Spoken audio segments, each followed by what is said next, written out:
obrigada. Vou passar agora então a palavra aos nossos oradores internacionais.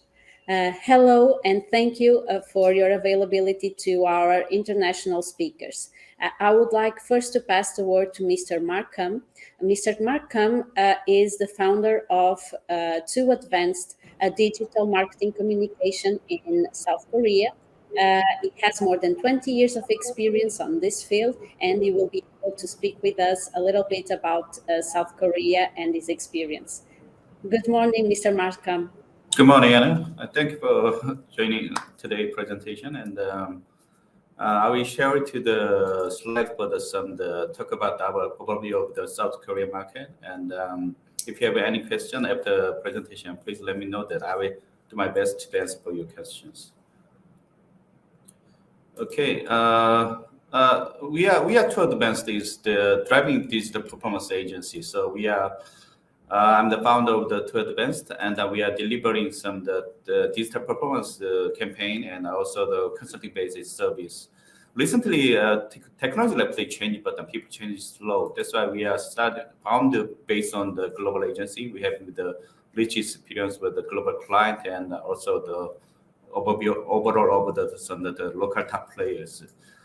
Mission is the connected technology improvement. We providing the full service of digital search and display analytics, and we are engaged with the most top level of the client, and also we are as a partner of the Google. We are helping to the top news publishers in South Korea for the overall organic performance. This slide is showing to one of the picture the area of the Gangnam in the South Korea, and there is Kita is one of the Korea International Trade Association is located in the Gangnam in the Samsung-dong, and we are nearby here. And Korea is the dynamic and the best moving country in the worldwide. But the Korea is isolated land. We are surrounded by the sea, ocean, and blocked by the North Korea. So I call that the isolated country. But we have 50 population, and one language is Korean, and picture the search engine is neighbor. Korea is very dynamic, fast moving country like Samsung and LG and Hyundai. We have some the top brand, but we also do after facing growing, we are facing the demographic cliff, which means that we also same as the Japan. We also have some concern about some losing of the population and economic dynamics, economic growth. Korea is traditionally based on the relationship business, which means that most of business is connecting with the relationship and lots of the connection, the man-to-man, and individual relationship very important. But the funny thing is, the 2 years ago, COVID is happening, and this is directly impacted the relations of business. Traditionally, salesman and sales director is the very popular job in the Korean market. But after COVID, there is many corporation and companies hesitate to make face-to-face meetings. So actually, this is impact of the relationship business. This is one of some B2B client showing to we are helping to not just online the traffic, but also the lead. So if you see the red line of the graph line is showing to some inquiry and lead for the past 2 years.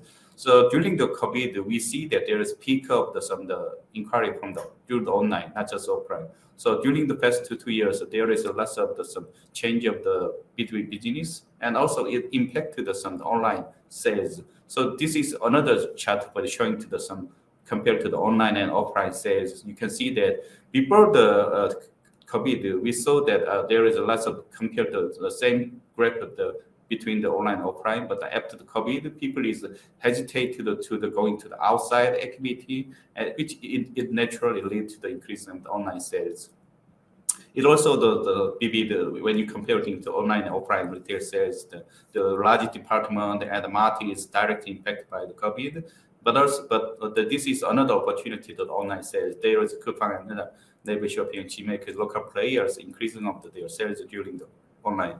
Nowadays, Korea government is allowed to the public is to take up the mask is a public area. And many people is now going to the outside. So we are expecting the whole of the economy back to the normal, but it maybe it takes 2 or 3 months later. But let's see what happens.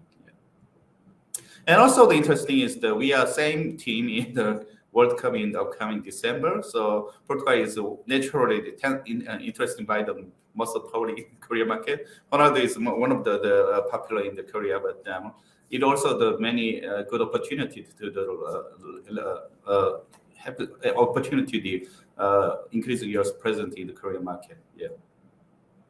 Let's see some digital channels in the Korean market. Naver is the featured dominated giant companies. The Naver, this is Korea's Naver, or the Naver dominated digital market, not just the portal search and e-commerce and also the social everything. But Naver is traditionally dominated Korean market. But recently, past 2 or 3 years, we see that Google search is rapidly increasing, especially in mobile search. So we Naver still dominated the market, like 60% and 70% of market search market share. But we saw that Google is rapidly increase their search portion of the in Korea. And the big difference between the Naver and Google is let them other site. Google just showing to the some search results and let them users to go sharing the traffic to the other side. But the Naver is keep their traffic in the internally. Naver designed their own platform like a news and shopping, e-commerce, and a blog, and a cafe, and a Q&A. Most of the search result is the link to the Naver internal platform, which means that brand owners or other e-commerce is hard to chance to some traffic from the Naver without the paid search. That was actually the traditional circumstance in the Korean market. Nowadays, slightly different change because of the COVID and also the restricted Korean government. YouTube is rapidly increasing their search portion. So actually, majority of search comes from Naver, but YouTube is now the second largest search engine in the Korean market. Even they are showing us just the video clip, but YouTube is very popular more than anything. And Google is rapidly followed by the YouTube, and many celebrity and showing to the Instagram. Instagram also the very popular for the image search and the hot place and some restaurant sort of things. And last thing was down, but anyway, search now very becoming personalized, verticalized in mobile device. And Instagram, in case of social, Instagram, the leading the social platform, very popular. Like most of celebrities using Instagram, and also, but basically it's losing their market share in Korean market. And KakaoTalk is one of the popularest mobile messenger, which is beyond the mobile messenger. They're connecting the people and providing the social and searching. They also provide the banking service. Kakao is trying to be taken the position of the Naver, but it is not easy. Yeah. And KakaoTalk is dominated search, but some is different. We see that some majority of the KakaoTalk is using the mobile messenger. Even Line is created by the Naver, but the usability of Line very small. Yeah. And because of the COVID, many people is threatened to going to some theater, and naturally Netflix or the Apple, Disney, or some other YouTube Premium is rapidly increase their portion of the Korean market. And the e-commerce is keep growing up, and we many spending is invested in e-commerce, and we see the less elastic during the COVID. There is jump up in the spending of the ad spending, especially mobile is the popular device for the ad spending. And top player is Amazon is not much top player in the Korean market. Naver and Coupang. Coupang is called by the Korea Amazon, which is the compete is 1 or 2 position of the e-commerce, and it also the divide by can be the purpose of the category of the e-commerce and the base of their demographic. Maybe they are big different depends on the usability of the e-commerce. And the category also food is top place, but you can see that depends on category. Their e-commerce is very. So not like other market is Korea is very intensive competition for the e-commerce and online the purchase channels. B2B is rapidly changing to this is common things we provided our client is B2B comes to the digital transformation. What is digital transformation is that the B2B buyer journey is now spending most of the majority is spending the online, not just offline. There are 70% is they just research before they connect to the vendor or salesperson. This is true that. And the other thing is they usually 10 or 20 years they usually contact the direct contact like the cold call, but the success rate is very low. And this is not secret. Even the most people is searching in the online and the search engine. So that is the reason that we need to improve not just us, but us all of the client and brand is the need to have the presence when they're searching, where the presence is the visible or not visible, which is very important in the online world, digital world.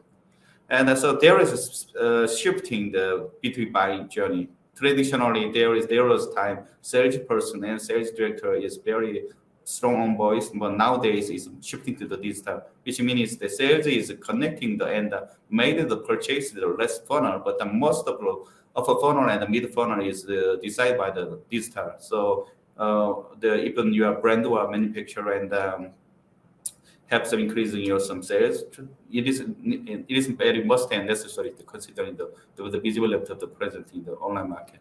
So finally, I just quickly showing to how to present your visibility. First thing is there is lots of the digital is collecting the lots of data. This is showing to some such trend by the keyword. I just pick up the two keywords. One is the imported marble, and then second was imported tile. Even the imported tile is the slightly decreasing during the past 2 years, but then you see that there's steady increasing in the imported marble. What's different? First one is the age group.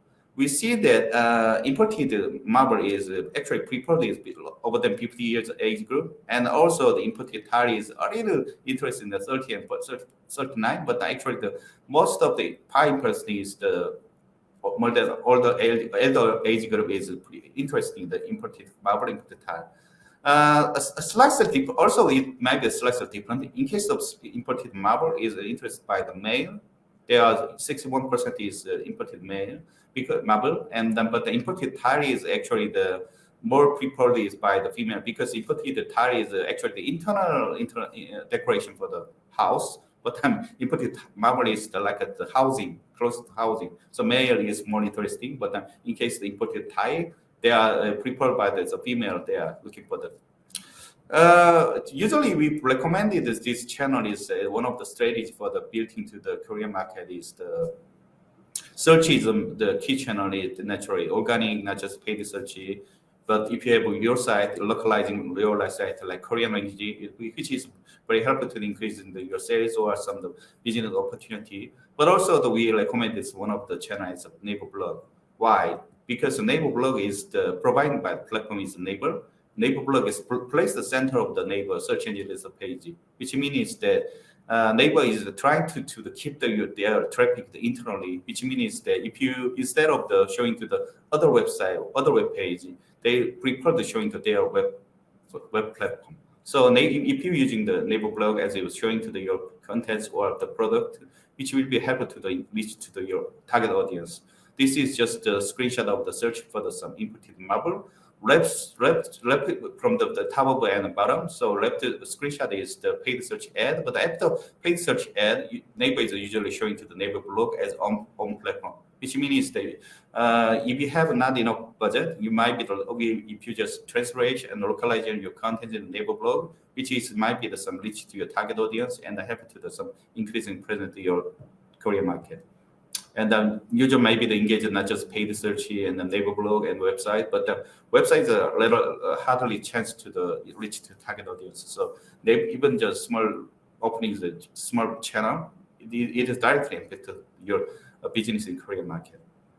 We actually one of the global client we are serving to some localized contents and optimize the search keyword and increase visibility, which is the direct impact to the increasing of the Korean activity. One of the clients is we are running for the 5 years working for them, and they are huge increase in the Korean market. Because of time limit, I just quickly finish my slide. But if you have any questions after this presentation, I will answer them very carefully. That's it. Yeah. Thank you so much, Mr. It was a pleasure to have you, and thank you so much for the information. It was very useful. I will have a few questions, but for sure I won't forget to mention that we will see us again during the World Cup. We will not forget that as well. Thank you so much once again. I will now pass the word to Mr. Campbell Hanley from Weber Shandwick. He is the managing director of Weber Shandwick in Japan, a global in-cultural communications agency that has actually earned more than 135 lions at the Cannes Lions International Festival for Creativity. They will speak with us a little bit about communication and marketing in Japan. Thank you so much for being here, Mr. Henley. It's a pleasure to have you. Thank you, Anna. It's an honor to be here, and I thank the AEP for providing this opportunity.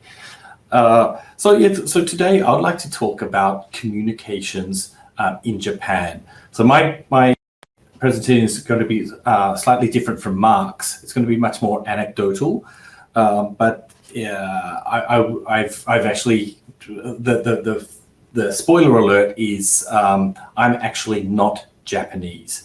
Although I have been in Japan for 30 years, so I know something about what I'm talking about today. So I've just got three main points or main topics that I'd like to talk about. I will first talk about Weber Shandwick Tokyo very briefly, the do's and the don'ts in Japan, and then specifically about communication in the infrastructure area, because it's very different from doing any kind of B2C communications. So first of all, Weber Shandwick, you may know that it's a global PR agency, as I mentioned before. We are actually the world's second largest in terms of revenue, and we have offices in over 119 cities around the world, including an affiliate office in Lisbon. Now, about a decade ago, our holding company, Interpublic Group, acquired a Japanese agency that had been in Japan since 1959. So that makes us over 60 years old, and the second oldest PR agency in Japan. Now that pales in comparison to how long Portuguese people have been in Japan. So I opened my history books and I found out that the first Portuguese merchants arrived in Japan in 1543. Now they were also the first Westerners in history that arrived in Japan. So Japan and Portugal have a history that goes way back, and the image of Portugal is very good here in Japan. So you've got that going for you out of the gate, which is wonderful. Now I mentioned that we've been here since 1959. We're also one of the pioneers of the PR industry in Japan, with long and deep relationships with government, industry and media, and I mention that because that's very important for anybody who wants to come into Japan. So we'll talk about that a little. Okay, let's start with the do's and don'ts. Now, some of these will be you already know them for sure. They're just common sense, but some of them are very particular to Japan. So please bear with me. So first of all, the do's. Be prepared for the long term and to show that you're committed. So in the experience that I've had with non-Japanese companies trying to do business here, they can become very frustrated where they're not seeing results very early. And one of the reasons is that we find is that people are talking about, they're having great successes in other markets and they want to basically duplicate or replicate those successes in the Japan market. You will do much better to talk about your long-term vision for Japan and actually to walk the talk, to show some of those commitments to the long term. Very closely related to the first point, you've got to be patient. It will take a long time to show results, but you can't give up. We've had some clients who have withdrawn from Japan after 6 months, after 2 years, because they weren't seeing the results that they wanted. Whereas others that have stayed the long term, like a 10-year investment, that start to see some really big results. And once you start getting those results, that they will stay. Now you have to be conscious of the hierarchy and to match the levels of seniority. So if you send a very junior scout over to Japan to meet with the heads of Japanese partners here in Japan, it's not going to work.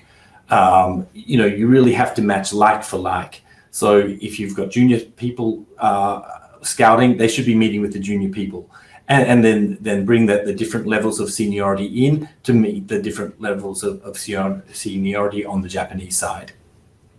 The worst possible thing would be to invite the president of a partner over here, and then send somebody who's only midway in the organization. It could be seen as an insult. Use connections, your already established connections in Japan. That's what I was talking before about, having the government connections, the industry connections, and the media connections, and to use back channels as well. So things that might be happening in a meeting are great, but make sure that you're doing the work beforehand and the follow-up afterwards. Assume that difficult means no. If you're in a meeting and you're asking for something to take place, and you have your counterparts in Japan saying that's going to be really difficult. Everything's difficult, so you think, okay, well how do we work around this? Depending on how that's phrased, it actually means no. Japanese in general don't like confrontation. So if you're getting those kinds of oblique answers, it usually means that the answer is no. And maybe this is very clear to you guys. If anybody's done business in Japan before, you need to use Japanese language wherever possible. Okay, so the don'ts. I've got another 6 points here. Following on from the last do, don't assume that people speak English or Portuguese. Now, interestingly, Portuguese is the third most spoken language in Japan. Foreign language, I should say. So first is Korean, so Chinese, then Korean, and then after that is Portuguese. Now, obviously, that's because of the Japanese Brazilian huge community here in Japan, about 200,000 Japanese Brazilians in Japan. Interestingly, I also searched that how many Portuguese citizens or nationals live in Japan, and there's only 400. That's 400 as of 2022. Now, don't expect decisions to be made in meetings. You might do a lot of groundwork, fly to Japan to actually seal the deal. It's very, very hard to get decisions made face to face in a meeting. It normally happens kind of on the sidelines or in follow-ups. But just to know, again, avoiding conflict or any kind of confrontation, including like, is this deal going to be done? It's much better to be done in a passive way. Don't assume that affirmation means yes. It's the opposite of what I said before, is that if you hear, it's difficult, it means no. If people are encouraging, oh, that sounds good, yes, really great. These affirmations, people will often come away from a meeting and say, oh, wow, the deal's done. That's not actually true. People are very, very polite, that they want to make the relationship work, and so some of those signals that you will get may make you think that you've actually got the deal done, but it's not a yes.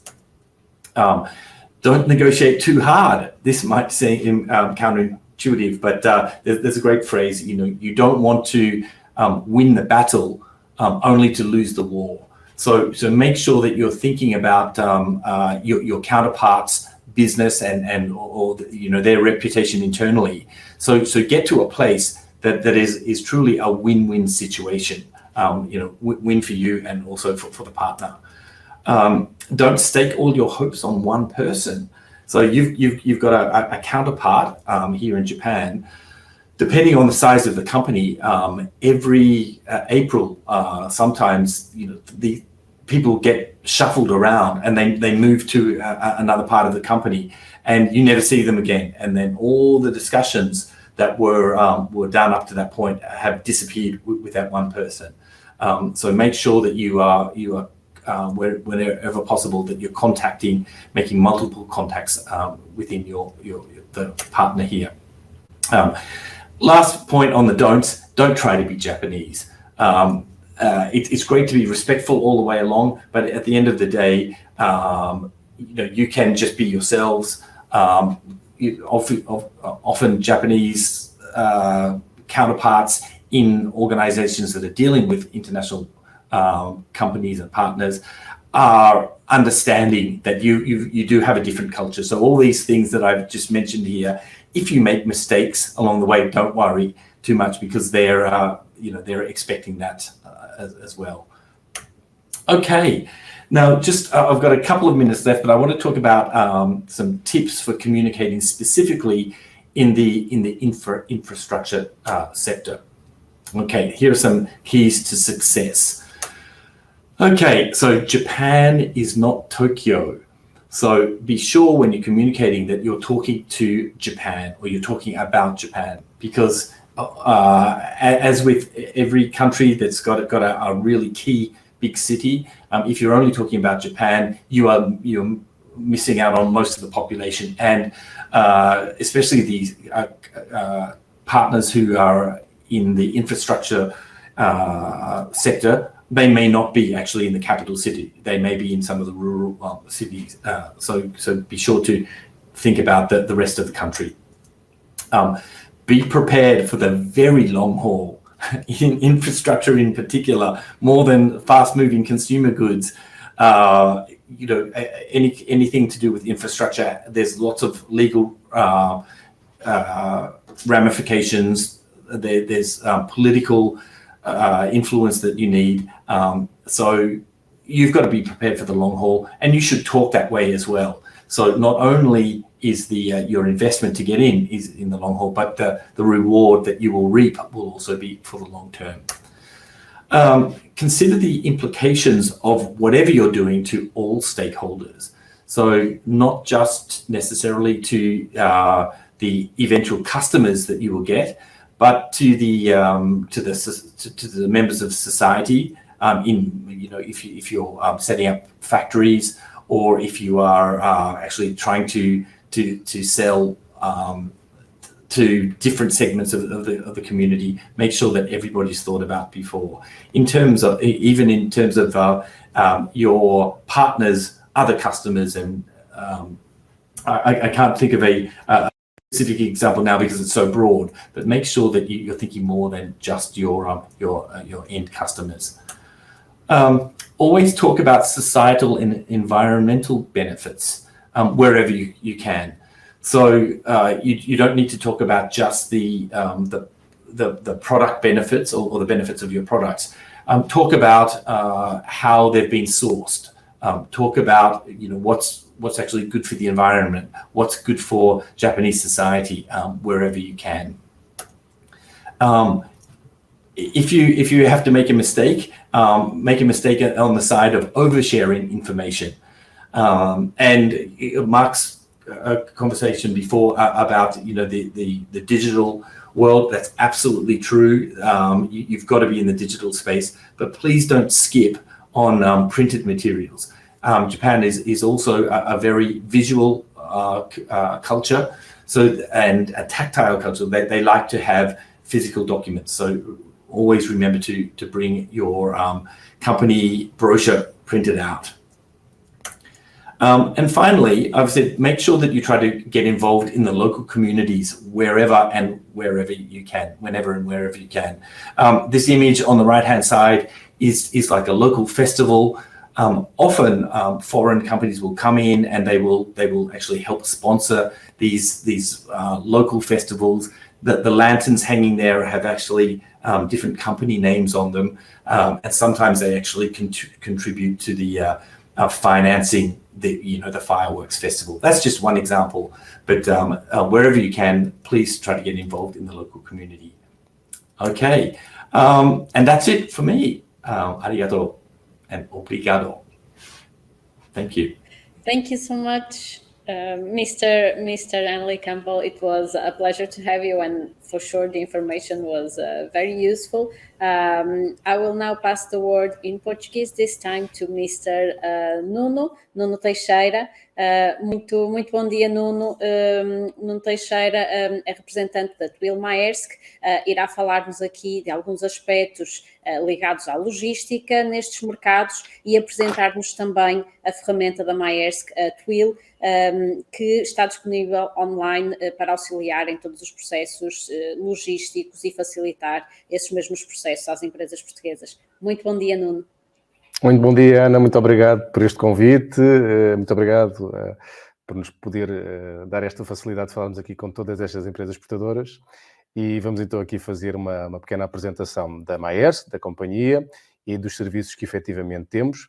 E seguindo aqui um bocadinho esta cronologia, portanto, estas empresas conseguiram fazer a sua representação digital no Japão, Coreia do Sul, com estas dicas preciosíssimas do participante anterior, conseguiram ter aqui uma estratégia de comunicação eficaz. Bom, e agora temos que levar a mercadoria para o Japão e para a Coreia do Sul. Como é que vamos fazer? Bom, então aqui é que nós efetivamente entramos e vos poderemos ajudar com toda a certeza com várias soluções logísticas. Vamos só fazer aqui uma pequenina, descrição daquilo que vamos falar, sobre a Maersk, os nossos serviços. Vamos falar aqui sobre a Twill, que é uma plataforma online que eu acho que será o ideal aqui para podermos ter um conceito mais detalhado. Vamos estar a falar aqui sobre 2 ou 3 detalhes específicos sobre o Japão e Coreia do Sul e vamos terminar com uma demo live mesmo da plataforma, que é exatamente igual a qualquer acesso que qualquer uma destas empresas poderá ter.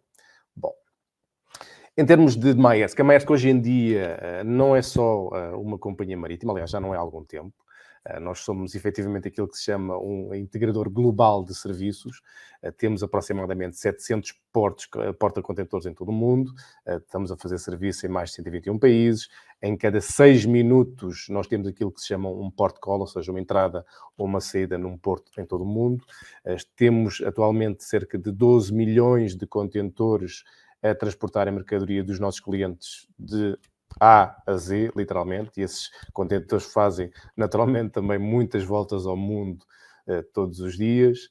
Temos mais de 100 mil clientes na nossa base de dados, que vão desde os clientes muito grandes aos clientes médios e, efetivamente, também a clientes mais pequenos. Ou seja, não há aqui uma discriminação para a tipologia de clientes. Claro está que uns clientes com uma elevada dimensão têm certas especificidades que nós temos que tratar.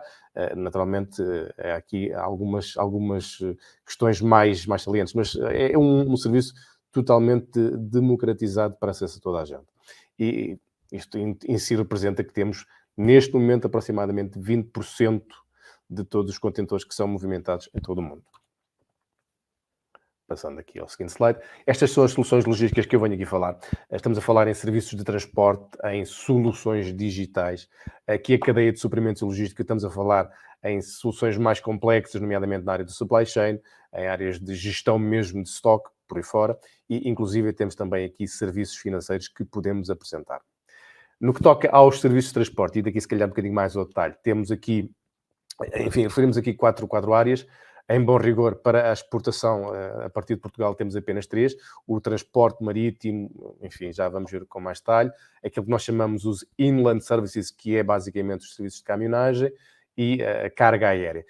O Intercontinental Rail, que chamamos ICR, era uma solução que nós, enfim, tínhamos até há pouco tempo. Infelizmente, com esta situação na guerra na Rússia, a Rússia e a Ucrânia, aliás, deixámos de ter este serviço porque era um serviço que passava literalmente pela Rússia para transporte das cargas aqui para a Europa. Em termos, então, de transporte marítimo, nós temos aquilo que nós chamamos o FCL, portanto, o Full Container Load, com toda a tipologia de contentores, 20, 40, 40 HCs, que são os que maiores, com uma maior altura, os 45. Temos o LCL, que é aquilo que nós denominamos como a grupagem marítima, cargas mais pequenas que não ocupem na totalidade um contentor, e também podemos fazer. E temos também aquilo que chamamos o CFS, Container Freight Station.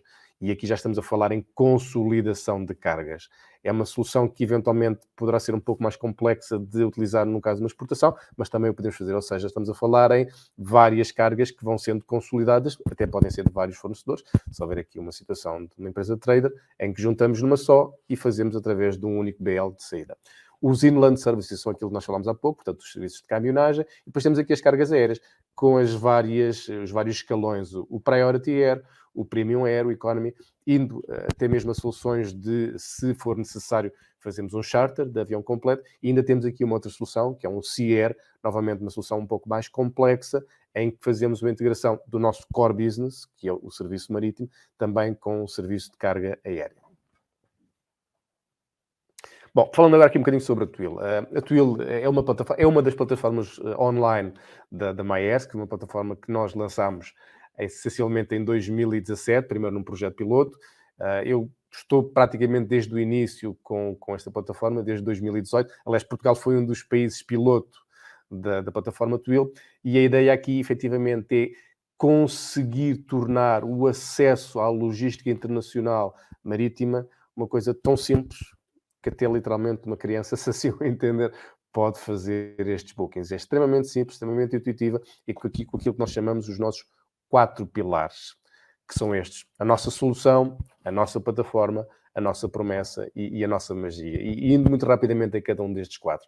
A solução, estamos aqui a falar de uma solução que é aquilo que nós chamamos um end-to-end logistics, em que fazemos um pacote com vários serviços, ou seja, aquilo que se pode denominar como serviços multimodais, incluindo caminhonagem, incluindo também, por exemplo, serviço de despacho, incluindo naturalmente, que lá está, o serviço de transporte marítimo, com a possibilidade de termos preços à semana ou preços mensais, que ficam fixos, dando assim aquilo que se chama uma paz de espírito a todos os nossos clientes, oferecendo de imediato uma solução com 30 dias de crédito, tendo aqui vários serviços também devidamente agregados. A plataforma em si é uma plataforma extremamente intuitiva e vão concordar comigo, certamente, já vamos fazer uma demo da mesma, em que um booking é colocado em menos de 2, 3 minutos. Portanto, é uma extrema facilidade toda a utilização da plataforma. Aquilo que nós identificamos aqui como a nossa promessa tem a ver basicamente com a assunção de que um booking colocado com um valor X é um booking que vai ser faturado exatamente com o mesmo valor Y, X, no fim do período. Portanto, não há aqui um valor Y que é faturado a posteriori, não há alterações, não há alcavalas que vão aparecendo misteriosamente do ar, não. O nosso cliente vê o valor X no ato de colocação do booking, o nosso cliente vai ver o mesmo valor X no ato de faturação. Ponto. Não há aqui essas alterações súbitas ou sem qualquer tipo de justificação por trás. Incluindo também aqui várias notificações, vários alertas que são enviados sempre para todos os nossos clientes em qualquer passo do seu próprio processo de envio. Aquilo que nós denominamos como a nossa magia, porque nós temos aqui, enfim, temos, só para terem uma ideia, a Twill começa aqui como quase como um conceito de startup dentro deste universo gigantesco que é a Maersk. Nós temos, naturalmente, toda a prioridade dada para os nossos clientes e essa é a nossa magia.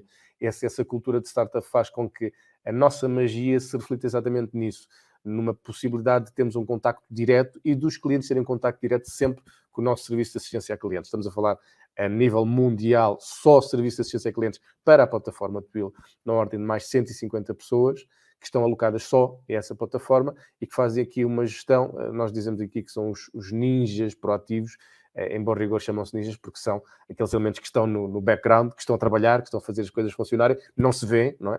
Tal como um bom ninja, e ninjas Japão, enfim, há aqui alguma curiosidade, mas que fazem as coisas funcionar. Bom, este é o serviço de logística end-to-end que nós oferecemos. Como veem aqui por este breve pictograma, estamos a falar então na possibilidade de uma recolha logo diretamente na origem, portanto, na fábrica, no entreposto, o que seja, transporte direto dessa carga da fábrica ou do armazém diretamente para os terminais de saída, naturalmente depois temos aqui a saída do serviço marítimo, chegada ao terminal de destino, entrada em terminal, feito também, se necessário for, o despacho de importação lá no Japão ou na Coreia do Sul e transporte até ao seu destino final. Portanto, temos aqui várias soluções que englobamos toda num único pacote de serviços.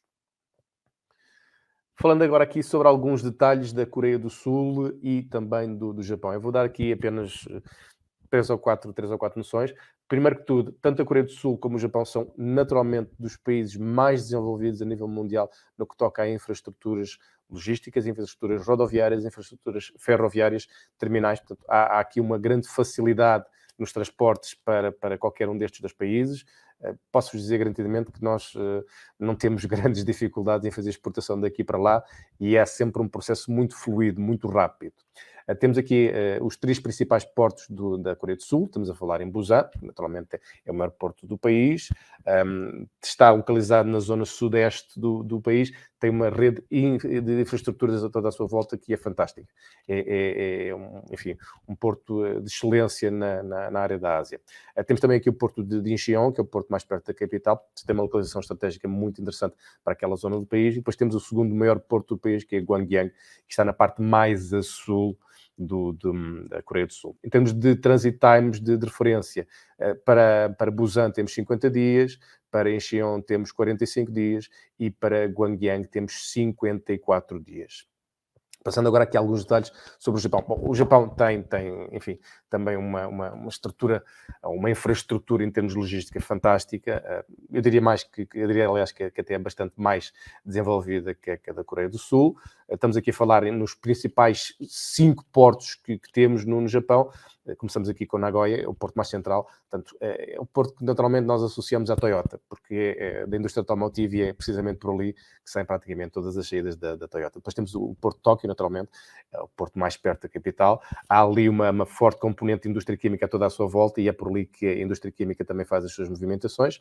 Depois, o porto de Yokohama é o maior porto em termos de volume no Japão, está muito perto do porto de Tóquio, está perto de 11 milhas náuticas e movimenta aproximadamente 2,9 milhões de teus por ano.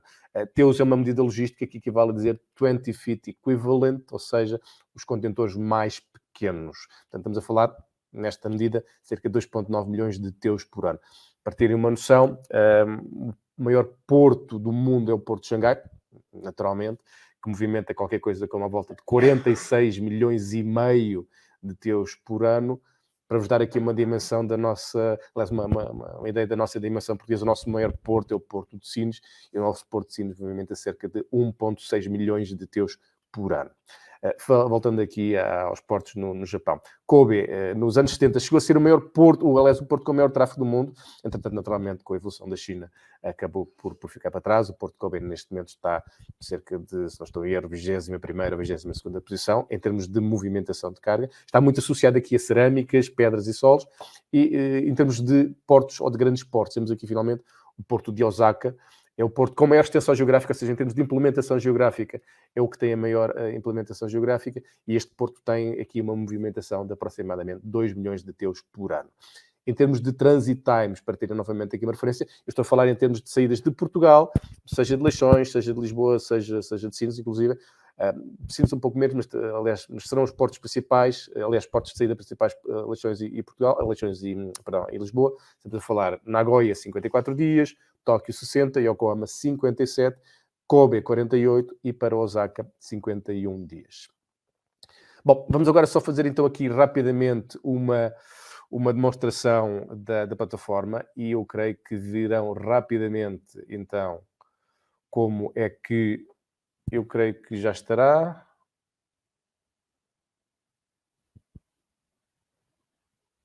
Ok. Muito bem.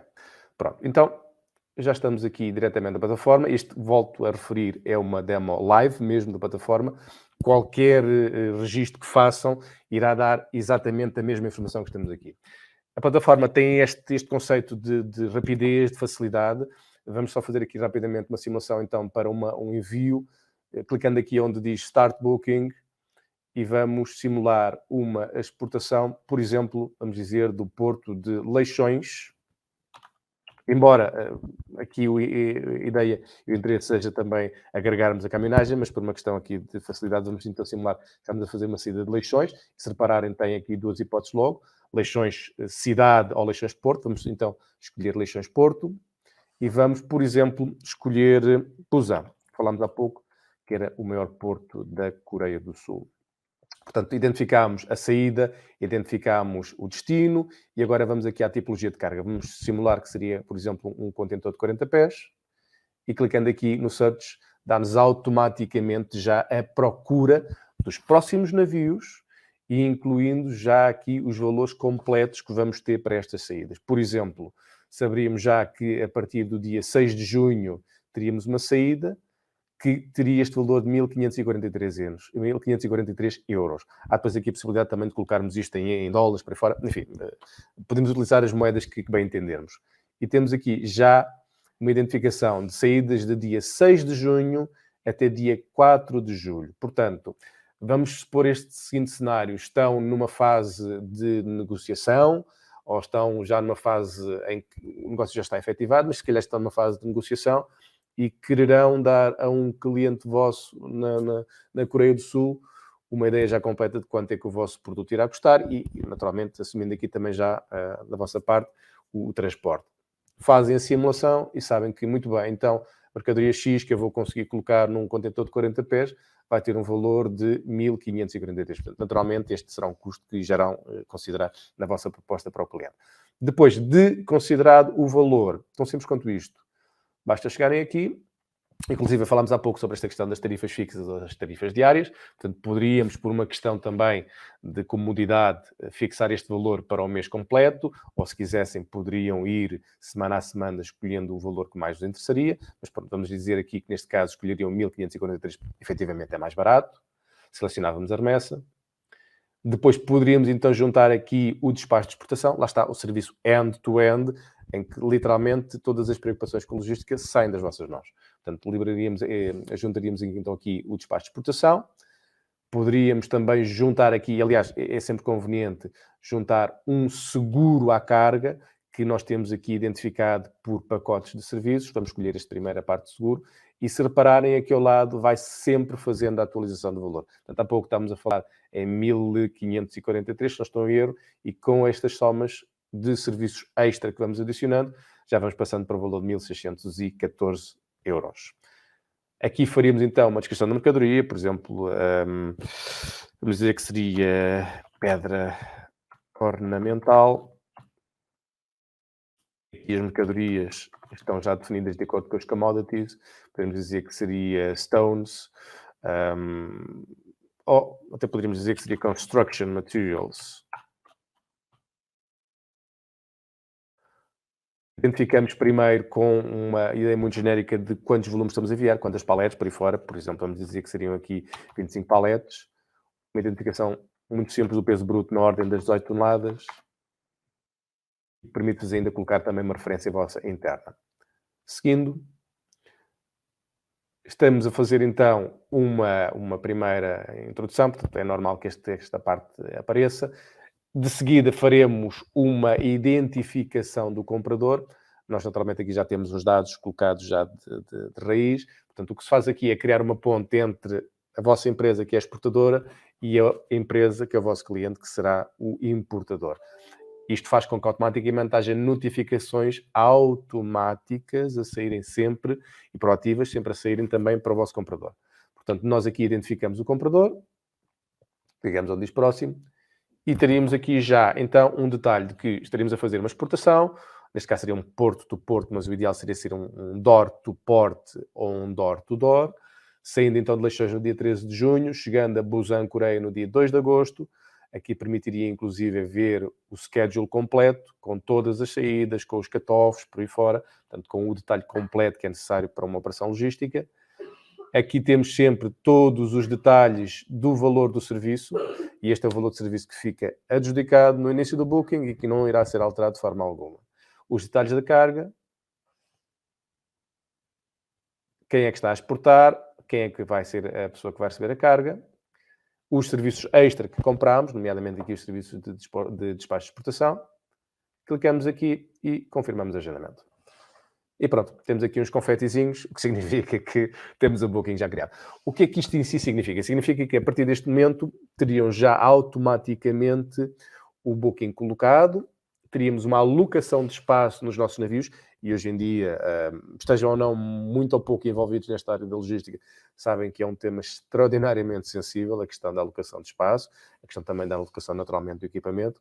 Todos os clientes que connosco utilizam a plataforma Twill têm prioridade na atribuição de equipamento e prioridade na atribuição de espaço. O espaço em si fica já automaticamente aqui reservado, há depois aqui um casamento que é necessário fazer com a atribuição do equipamento para as vossas saídas. Naturalmente, se fossem fazer aqui uma saída door to port, seríamos nós, Maersk, que iríamos articular convosco essa mesma recolha, e depois seria aqui o nosso serviço a clientes que faria já um contacto proativo convosco. Se fosse uma saída, por exemplo, vamos imaginar, de um port to port ou um port to door, como entendessem, enfim, se tiverem meios próprios para fazer deslocar a carga diretamente das vossas armazéns até ao nosso terminal. Então aí, naturalmente, já teriam uma indicação de quando é que poderiam recolher a carga no terminal e por aí fora. Bom, em resumo, muito obrigado por esta oportunidade. Nós temos aqui, efetivamente, várias soluções de serviço. Eu gostaria só de voltar, por favor, aqui ao slide para mostrar. Muito obrigado. Ou seja, nós temos aqui várias soluções de serviço que podemos oferecer. A ideia, literalmente, é olharem para a Maersk como um integrador global de logística e considerarem-nos como o vosso parceiro principal. Não há neste momento, não há um ambiente muito fácil na área da logística, como certamente saberão. Há um ambiente muito complicado e a nossa ideia aqui é poder facilitar-vos ao máximo todas as operações logísticas. Eu deixei então aqui os nossos sites, maersk.com, o Twill.net. Twill.net aconselharia nem que fossem a poder ver, e podem fazer um registro sem qualquer tipo de compromisso no Twill.net e que vos dará acesso exatamente a isto que nós vimos. E deixo aqui naturalmente também os meus contactos. Qualquer dúvida, qualquer questão, por favor, estou à vossa inteira disposição e é mesmo esse o nosso interesse. Muito obrigado. Muito obrigada, Nuno, pela sua partilha. Temos aqui uma breve questão, se fosse possível, mas também com os mercados. Falou há pouco que a nível das infraestruturas são dois mercados completamente preparados para todas as questões logísticas. Gostaria de perceber se apenas em questões, vamos falar, por exemplo, de desalfandegamento, por exemplo, se existe algum mercado mais complexo do que outro. Poderemos compará-los os dois ou, eventualmente, a países dentro da União Europeia, como Portugal. Existe algum mais complexo do que outro ou os processos são bastante facilitados? Os processos em si são extremamente facilitados, até porque, naturalmente, o Japão já há muitos anos que percebeu que, primeiro, que tu tens que exportar muito e bem, não é? Isso efetivamente é a grande força do país, mas também é um país relativamente isolado, portanto há muita coisa que importa. E todos os processos de importação para o Japão em si, embora haja alguma burocracia que se possa considerar às vezes um pouco excessiva, mas são processos que, desde que sigam os seus guidelines, não têm aqui grandes dificuldades. Eu há pouco, quando estava a referir que nós não temos, e posso dizer, efetivamente, não temos grandes dificuldades quando temos contactos com os nossos colegas no Japão. As coisas são o que são. It is what it is. Portanto, não vale a pena andarmos a tentar um bocadinho neste conceito português tuga, desculpem a expressão, de andarmos a tentar fintar as coisas, não é. Tem que ser efetivamente assim. Portanto, não há aqui grande espaço para manobras ou para algum tipo de, de subterfúgio que se possa utilizar. E, naturalmente, a mesma coisa também para a Coreia do Sul. São também, culturas muito similares, muito parecidas e têm esse extremo rigor, essa extrema exigência. Desde que as coisas estejam todas bem feitas, não há aqui grandes dificuldades. Agora, naturalmente, há sempre imprevistos e sempre coisas que podem surgir. Sem dúvida. Muito obrigada, Nuno. Foi Muito um prazer obrigado. ouvi-lo. Vamos Muito agora então passar a palavra e aqui com algumas dúvidas para o Mr. Markham. Hi, Mr. Markham again. I have a few questions actually. You told us about Naver actually as a big opportunity for promoting the company's products and others. Is it necessary, would you say it's major to have all the information in Korean, or would the information in English would be also suitable? We discussed before also with Mr. Anley that, for instance, for Japan, it's major to have the information in Japan. For South Korea, would that be also an important factor, I suppose? It depends on the category and the client type and material, but we actually, majority of Korean people is reading the English content in no problem. But actually, this is actually one of the barrier and challenge. Because, for example, some people is purchasing the English even the e-commerce is Amazon or other country, but some other point of view, localizing is a key point of the increase your presence because the local language is much more engaged, encouraged to contact them, and also some Korea is very sensitive to they do not providing their information.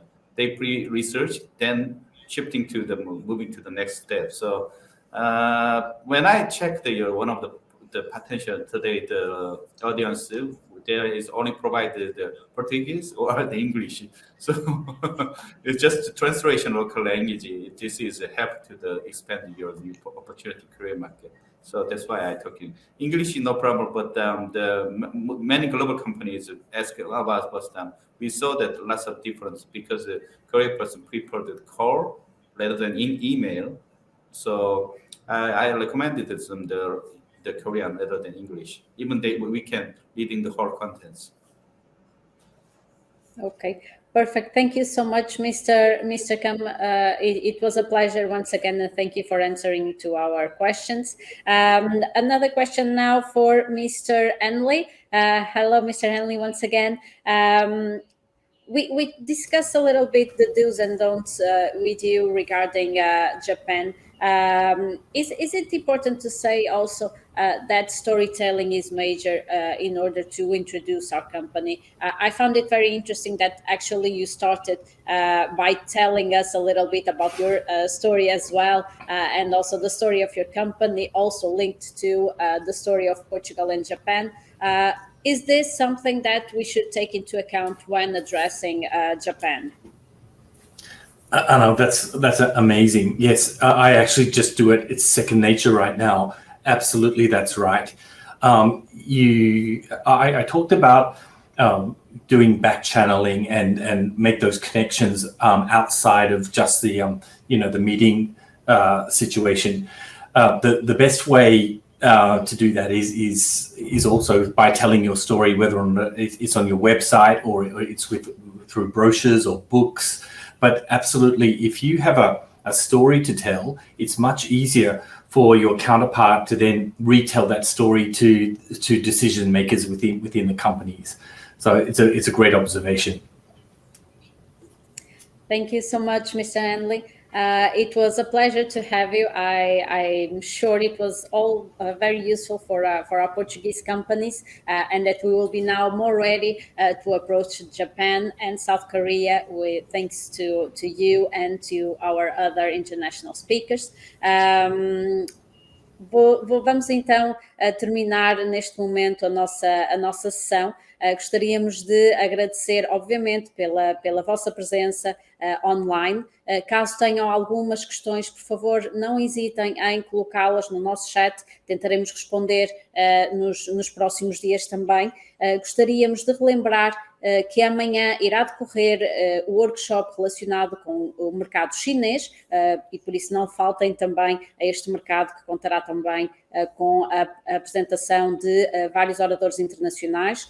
Teremos também no final de junho, dia 29 e 30, os workshops dedicados ao setor casa, e por isso gostaríamos também, obviamente, de contar com a vossa presença. Muito obrigada mais uma vez e bons negócios.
Bom dia a todos e bem-vindos a esta segunda ronda de workshops organizados pela AIP no âmbito do projeto Next Challenge Ásia. O projeto Next Challenge Ásia propõe auxiliar as empresas portuguesas no desenvolvimento do conhecimento e também networking e ligações ao mercado asiático, nomeadamente Japão, Coreia do Sul e China. Durante o workshop de hoje iremos abordar questões práticas dos setores materiais de construção e infraestruturas no mercado chinês. Gostaria desde já de agradecer a vossa presença mais uma vez. Grande parte deste workshop será realizada em inglês, graças à participação dos nossos oradores internacionais. I would like to firstly thank you to our international speakers by introducing first Mrs. Hazel Hu from Weber Chandwick. Mrs. Hazel Hu is the Vice President of Beijing office. Thank you so much for being here, Mrs. Hu. It is a pleasure to have you. Thank you for having me. Good morning, everyone.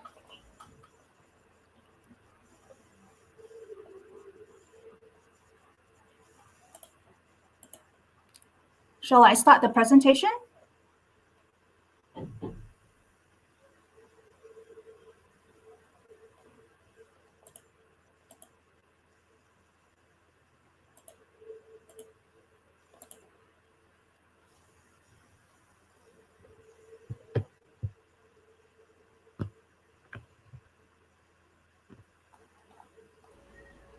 Mrs. Hu, I'm sorry, I think you are not sharing the presentation probably in the right way, because we are only seeing your PowerPoint presentation. Is it possible for you to upload the presentation? I believe it will be easier.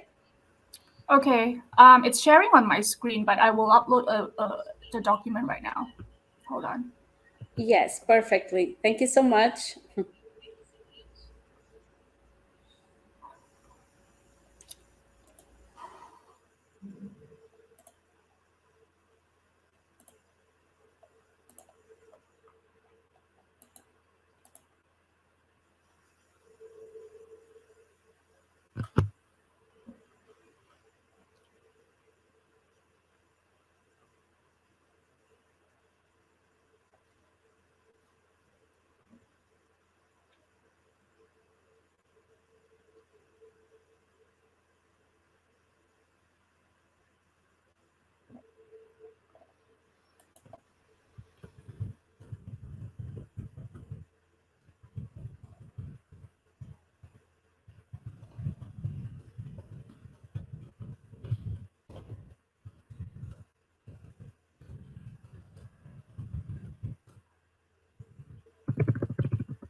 Mrs. Hu, I'm sorry, I think we are facing probably some problems related to connection. Maybe if you can share the presentation, but not on full screen, in order for you to be able to pass the slides. I think it will be enough, and we will be able to see it. I'm sorry, I believe it's not the best opportunity and the way that you would like to do it. But if you want to proceed this way, I think we can still make it. I'm sharing my screen now. Can you just let me know if you're seeing it correctly? Indeed, we are seeing it, yes. Okay, so I'll start my presentation now.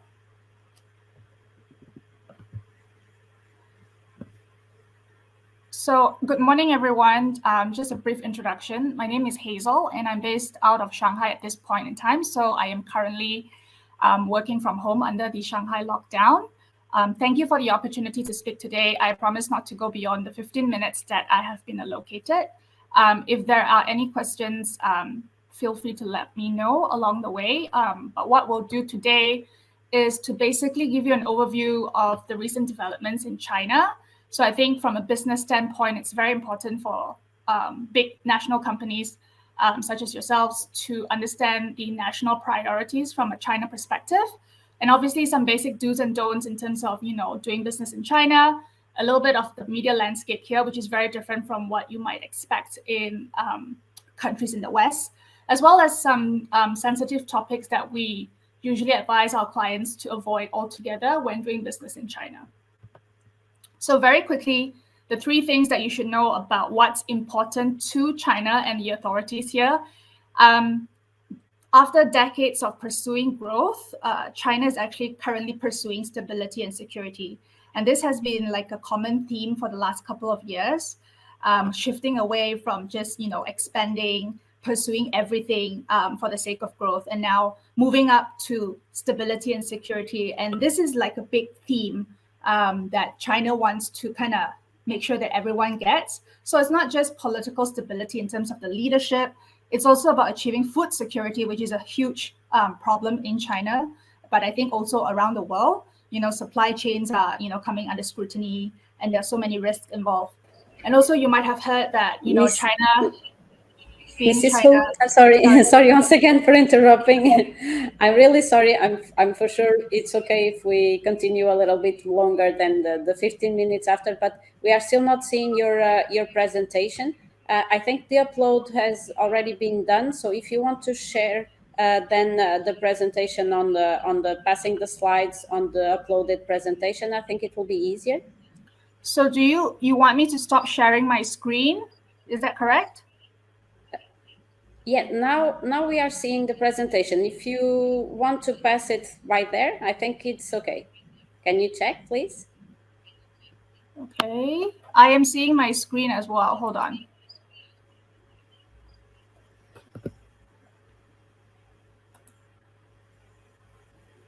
So, okay, do you want me to go according to what's on the screen now? So the control of the slides are being managed by the back end, right?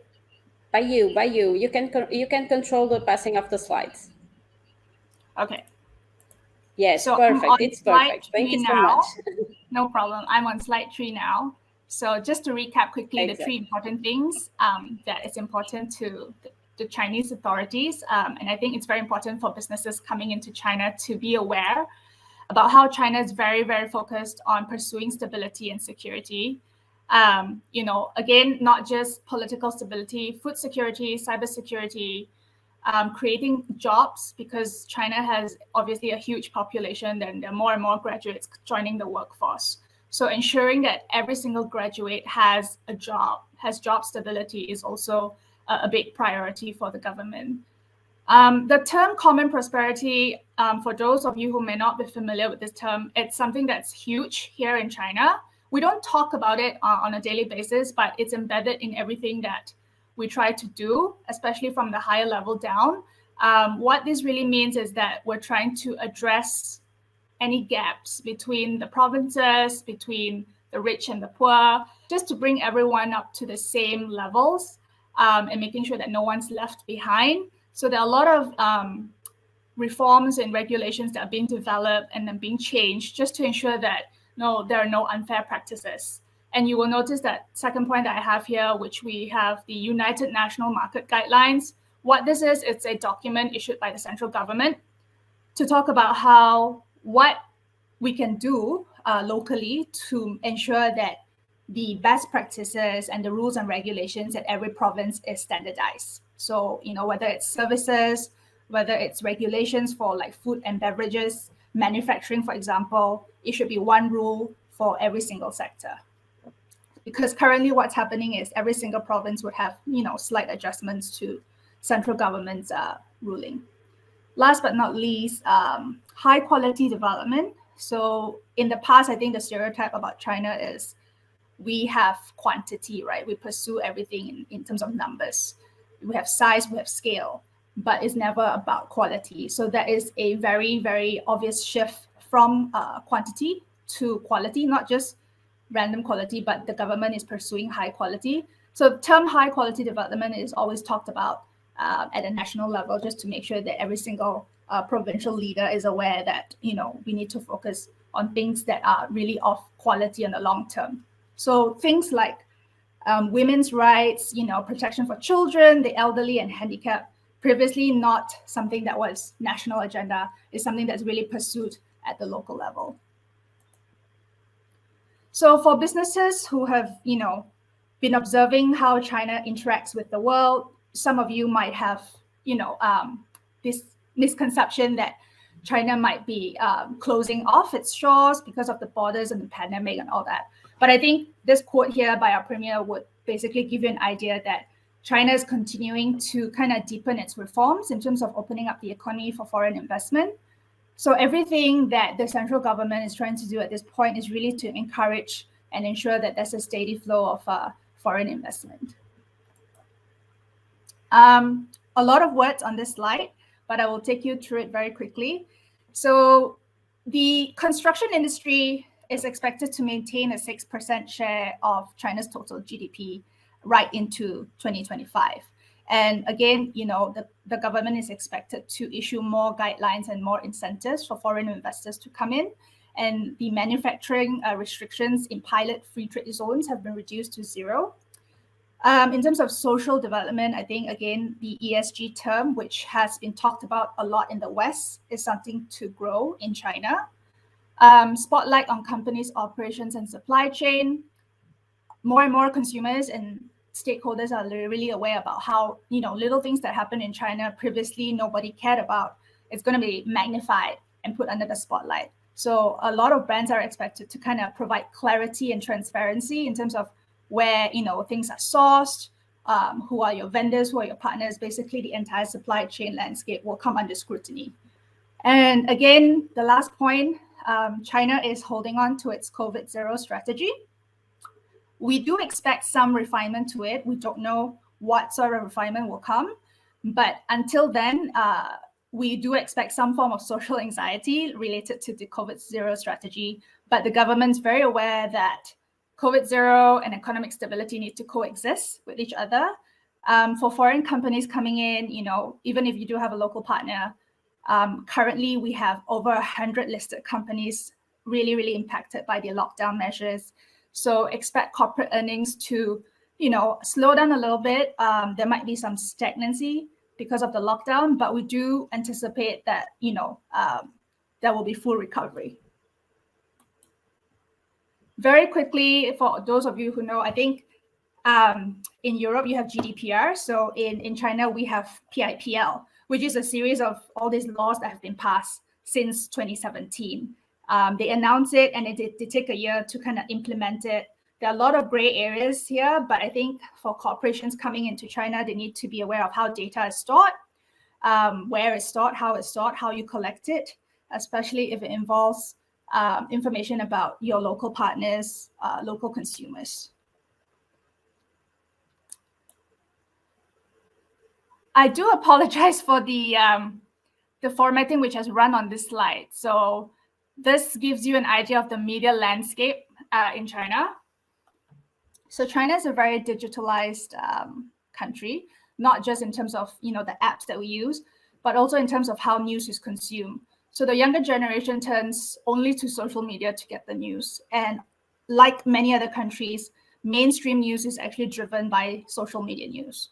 So China is a huge country. Depending on which province you're operating in or where your stakeholders are based and who they read, who they follow, you need to be aware of the different social platforms in China. Obviously, at the government level, B2B, you need to work with the government official media. There's a few of them. And again, that's national level. And then you have to go down to the provincial level and see which are the, you know, newspapers that you can work with. Not just getting your news out there, but also to work with them behind the scenes so that you can build that relationship and connection with them. I'm sure a lot of you have heard of WeChat. So almost every single person here, adult, would have a WeChat. Reason being because it's also our wallet, our identity, our health code especially now in Shanghai, wherever we go, whatever single nucleic test that we do, it's all recorded via the WeChat app. And I think there's this misconception that, WeChat's a social app, like, very consumer driven, but it's actually a B2B app as well. And a lot of businesses have official accounts on WeChat because you have all of your audience on WeChat. So it's a matter of them getting, to your account and getting news from your official account. Even if it's a government official, they'll be able to kind of refer to your WeChat account to get news. So nobody really goes and, Baidu or Google things for your business. It's always on WeChat. This slide, I think a lot of you might know, but I just wanted to quickly recap it. There are some issues or topics that we don't really, talk about. It's very sensitive. They're all listed here. And I think the more recent ones would be a lot of speculation and debate on the origins of the ongoing pandemic, anything culturally that is deemed insensitive or perceived as insulting Chinese culture is often something that gets a lot of companies into trouble. It could be something as small as listing markets incorrectly, or recognizing certain individuals who might have in the past visited markets that are not recognized by China. So little things that might not be deemed inappropriate in the West, but it can be misread in China. I'll give you a very quick example. I think some of you would have thought this is a consumer experience. I think 5 years ago, the Mercedes-Benz brand posted a quote by the Dalai Lama on their Instagram. Please keep in mind that Instagram is not available in China. And yet that piece of news traveled back into China. And there was this massive, uproar about quoting Dalai Lama. Bear in mind, there was no picture of Dalai Lama, it's just words. But there was so much anger at the mainstream level in mainland that Mercedes-Benz had to issue an apology. So what you say and what you post and what you do outside of China matters, because a lot of the citizens are just, transferring news and looking out for things that are happening, that are being talked about. So even if you deem it irrelevant to a Chinese audience, just keep in mind that news do travel very fast. In terms of day-to-day doing business in China, these are the top 5 things that I would let you know or remind you to be mindful of.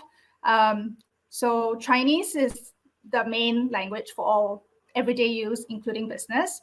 So it works to have bilingual documents, emails. We all, have some form of translators and all of that, but it's always best to have someone to kind of give the documents a local context. Negotiations and business deals in China takes time, like a long time. So you cannot expect things or decisions to come into fruition in 2 weeks or 3 weeks. It's about building up to a meeting and having that meeting, taking time to get to know the partner. And oftentimes when you take the time to know the partner, it's not always about business. So do expect delays, do plan ahead. And it would help not to always mention deadlines, because it just makes the relationship very transactional when you can build that relationship into something more long-term. Number 3, get educated on local customs and cultures. Simple things like, when you take your partners out in China or you're invited to a dinner with a Chinese partner, oftentimes, there's chopsticks, which, not all of us are familiar with. Learn how to place the chopsticks properly, perhaps. Little things that matter to show that you've taken the time to get to know the local customs. At all costs, because you're coming in as a foreigner, avoid political discussions. Even if they are the one who bring it up first, be very mindful of, what you say and who you want to, have an opinion on. Just keep things very safe and top line. Number 5, familiarize yourself with the Chinese work calendars and major holidays. A lot of foreign MNCs who have partners in China oftentimes do not know, for example, in October, we have the Golden Week where we get the whole week off. So October 1st to October 7th is where literally everything closes and everyone's traveling. So if you expect deliveries or if you expect deals and and decisions to be made the week before or the week after October 1st to 7th.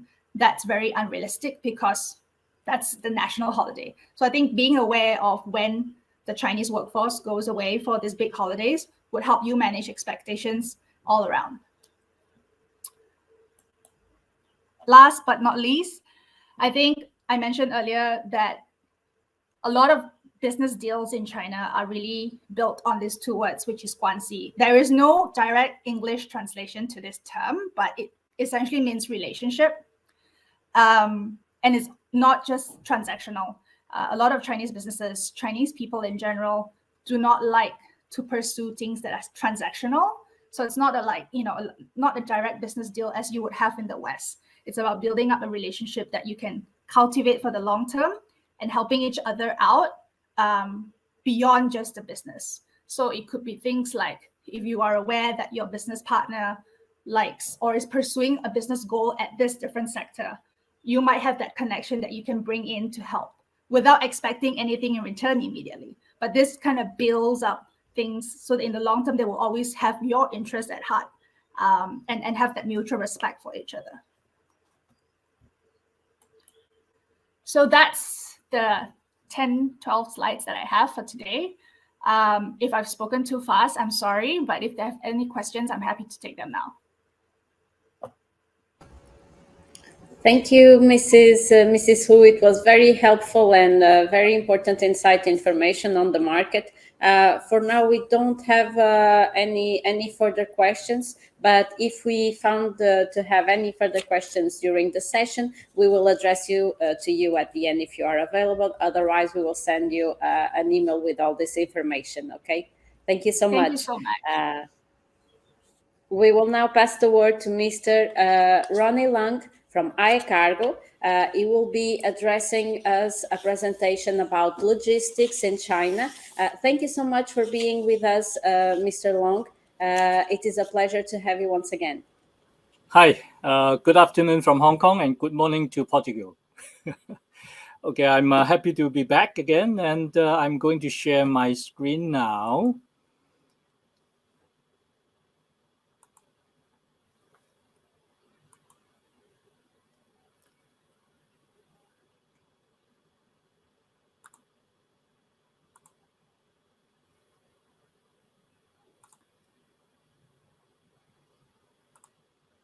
Okay, I hope everybody can see the screen now. Okay, once again, welcome. And thank you, AEP and Market Access for having me again in this workshop. So let us walk back a little bit about China, the development on the trade regulations. So the whole story starts in 2001, December, when China became one of the WTO members. So it gradually reduced a lot of administrative barriers to trade and liberalized its foreign trade system. And in 2018, China started to reduce import tariff. At that time, about 1,450 tariff line was reduced. And in November, they further reduced another 1,600 taxable items. And in 2019 April, they reformed the sales tax system into a free-tier VAT system. So at this moment, import goods VAT rate is standing at 13%. And from 2001 up to this moment, is import duties. Average tariff rate has been progressively lower from 15.5 up to something like 7.5. So here, I think our audience is will be interested about the construction machinery. The tariff here reduced from 12.2% up to this moment at 8.8%. While building materials, the tariff reduced from 11.5% up to 8.4 at this moment.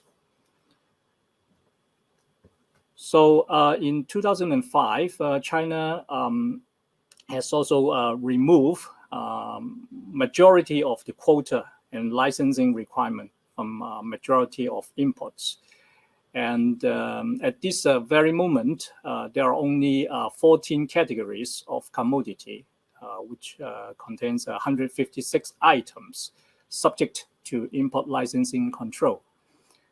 And in 2018 August, China Customs has consolidated the import and export declaration and inspection form into a single custom declaration form to simplify the process. And from 2002 up to now, they have introduced a lot of safety and product certification. About food safety, it will be about genetically modified food regulations. And in 2021 April, they have introduced those trade description and labeling rules. Must mention will be the free trade agreements. So far, there are 21 free trade agreements already signed. 10 are under in negotiation and 8 under consideration. And between China and Hong Kong, we have a CEPA, being a kind of free trade agreement between these two. And it allows Hong Kong to stand at a very advantageous position when doing business with China. So let me talk about the logistics situation now in China. So these are those busiest container ports in China, but at the same time, when we talk about infrastructure or the building materials, many of these items require break bulk or heavy lifting. And most of these container ports have also the ability to accommodate break bulk and heavy lifting. For smaller item, these are the top cargo airports according to their cargo tonnage. So the top one in China is Shanghai, and then Guangzhou, Shenzhen, Beijing, and so on. Not to forget, Hong Kong is one of the top cargo hub in the world as well. Talking about cargo, Hazel just mentioned earlier that stability and security are the main theme in China. And this main theme apply to all cargo operations as well. So be cautious to declare your cargo properly, especially those cargo with, let's say, a battery, lithium battery, contains commodity in the powder form, liquid form, or gelatin form.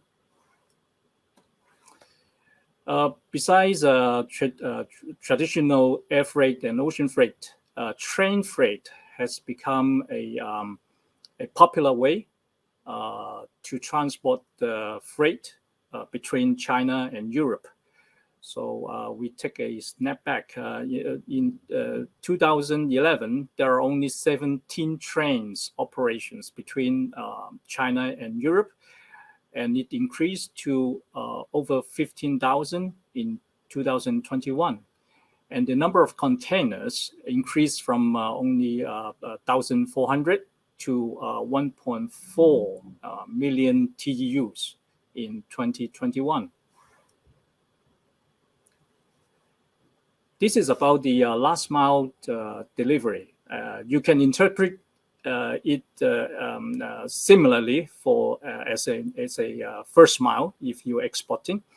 So from 2011 to 2021, the number of packages delivered has been exponentially increased in China. So one of the agenda today is about construction, or is material and infrastructure. So I would like to mention a few industry which is growing very, very quickly. The first one is those modular integrated construction, MIC, or some may call it prefabricated building industry. So I can give you some number from Model Intelligence. One of the surveys saying that, telling us that in 2016, in China, prefabricated building industry worth about 37 billion US dollar. And they are predicting that this number will increase to 698 billion US dollar in 2030. This is the market in China. And I can share with you that actually, besides the domestic market, China is now exporting this modular integrated construction from China to Hong Kong and along the One Belt One Road initiative countries. And this is a statistic that I get from OECD, the Organization for Economic Cooperation Development, from different sources, as you can see from here, OECD, G-Hub, McKinsey's. They predict, the annual growth for this global infrastructure grow between anything between the 2.5 trillion to 3.4 to 4.4 trillion US dollar a year. So probably this is your market to look at. So this is my something about my company. So I would like to skip it quickly. My company has its headquarters in Hong Kong. We have branch in Guangzhou, Shenzhen, and Shanghai. So I would like to mention a little bit, some niche market about my company. We handle a lot of entertainment, business, sports, humanitarian aid, aircraft parts, and logistics. This is a short movie clip about the transition of aircraft. So we handle all the logistics from overseas into Hong Kong and being installed on this aircraft.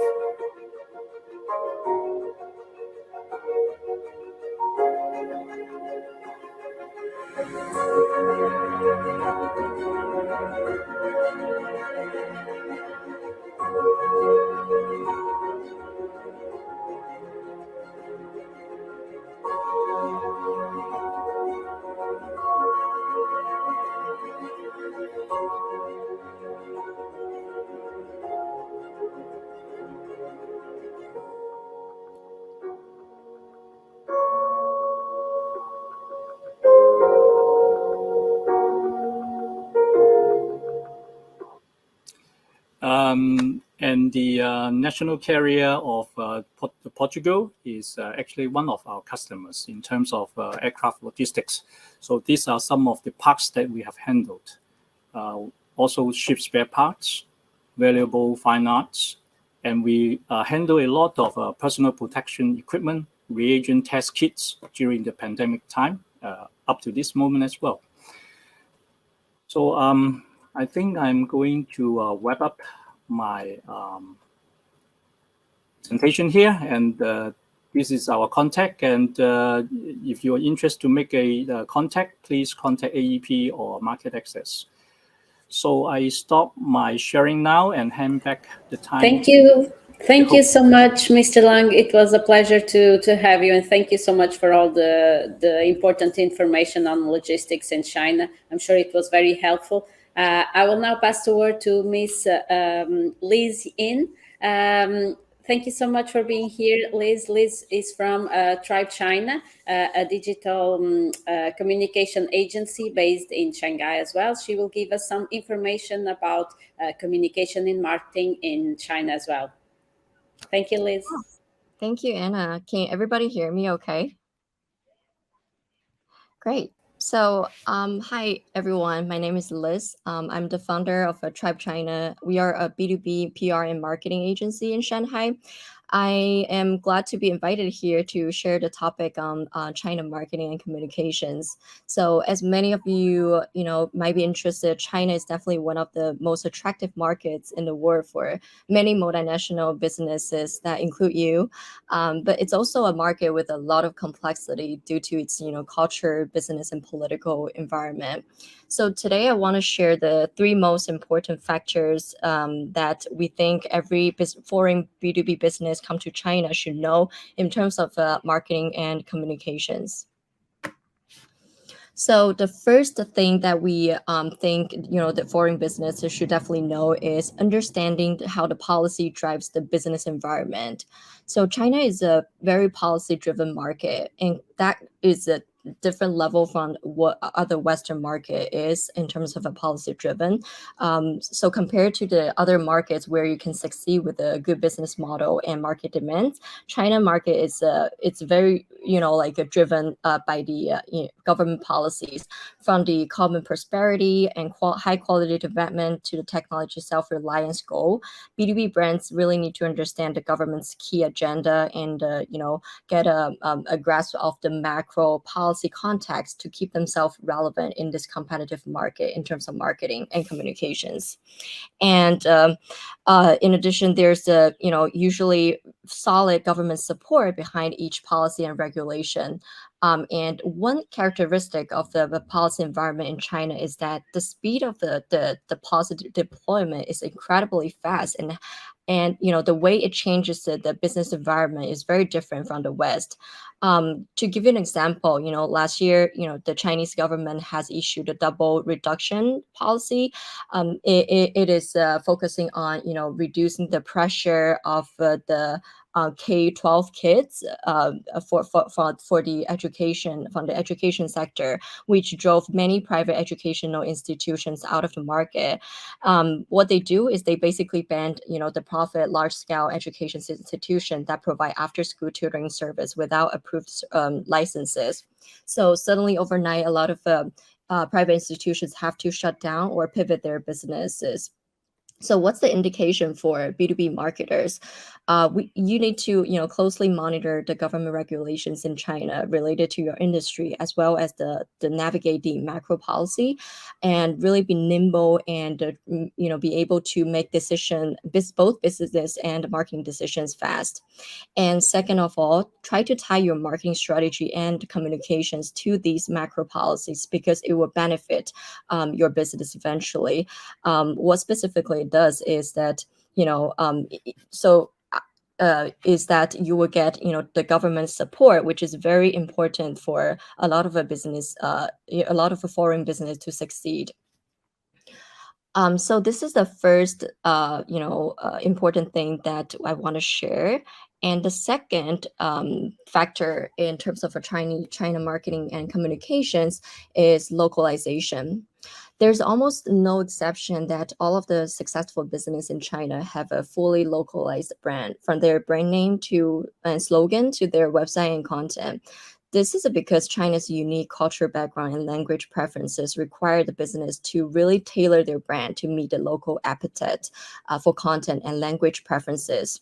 But one mistake we witness many global business tend to make is directly translating their global content into Chinese, because they think it's a faster and more convenient way to expand to the market, which usually results in a low conversion and engaged audiences. However, it's key to understand there's a difference between localization and translation. Localization takes into account the culture and language context of the audiences in the target sector, and the content and message connect with the audience better, and the conversion will be much higher. So in terms of the localization, you need to first determine how much you want to localize your brand based on your the industry you are in and your marketing strategy. For example, if you have built a reputation, if you have already established a global brand name, you might want to leverage your global branding to China market in the beginning and determine if you want to localize your brand based on your industry and your target audiences preferences or their needs. Second of all, you need to, the first thing we recommend a lot of the B2B or any business that come to China to do is localize their global key message into Chinese based on your Chinese customers' pain points.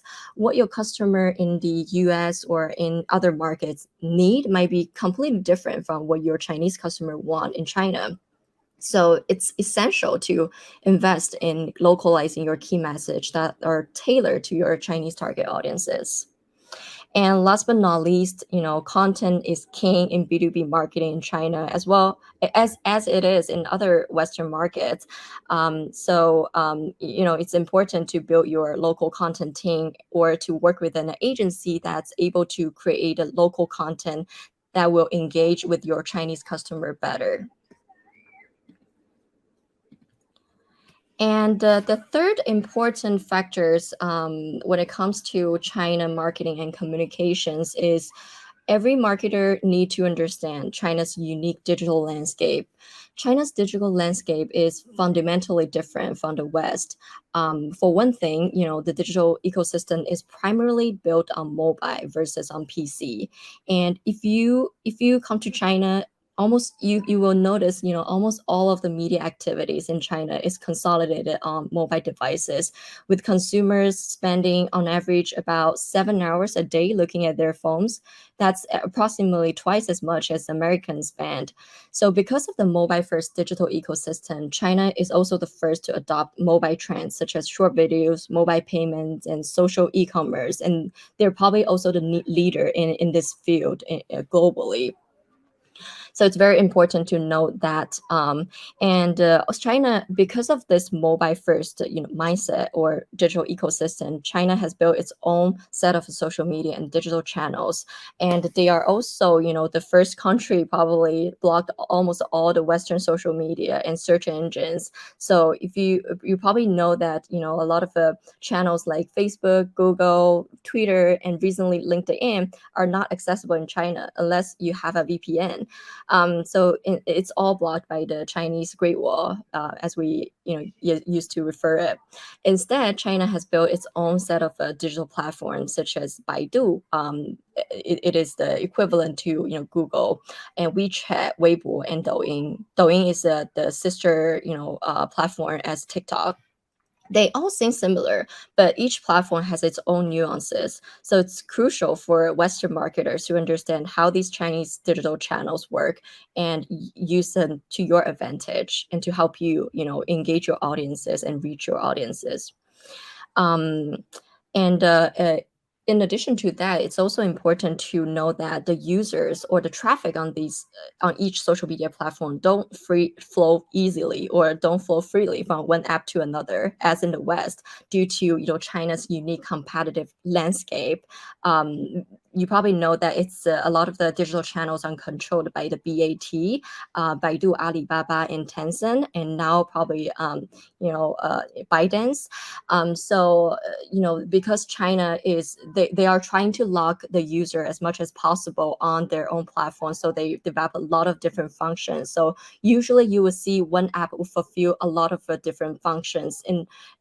For example, WeChat is not just an instant messaging platform.